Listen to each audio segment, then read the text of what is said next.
সরকার গায়ের জোরে ইশরাককে মেয়র হতে দিচ্ছে না বলে মন্তব্য করেছেন বিএনপির সিনিয়র যুগ্ম মহাসচিব রুহুল কবির রিজভী। বলেন, চট্টগ্রামে ডক্টর শাহাদাত যদি মেয়র হতে পারেন তাহলে ইশরাক কি দোষ করলেন? সরকার জোর করে তাকে মেয়র হতে দিচ্ছেন না।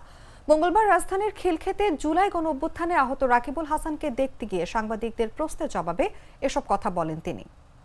সে তো আদালতের রায় নিয়ে কাজ করছে, সে তার শপথ নেওয়ার কথা, কিন্তু সরকারের পক্ষ থেকে গায়ের জোর খাটানো হচ্ছে। তাহলে চট্টগ্রামের যে আমাদের সাদাত, সে কি করে মেয়র হতে পারলো? সেও তো আদালতের রায় নিয়ে সে মেয়র হয়েছে।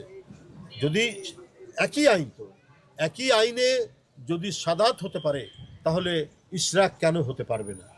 এটা হলো জনগণের জিজ্ঞাসা, আমার না।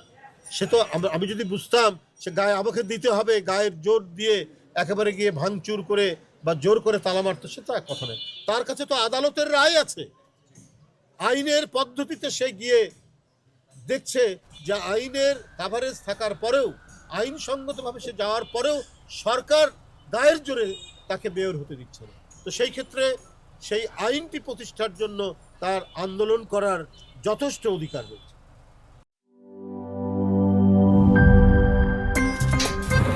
আমার একটা স্মার্ট সিদ্ধান্তে 25% গ্যাসের খরচ কমেছে। ভাবছেন কিভাবে?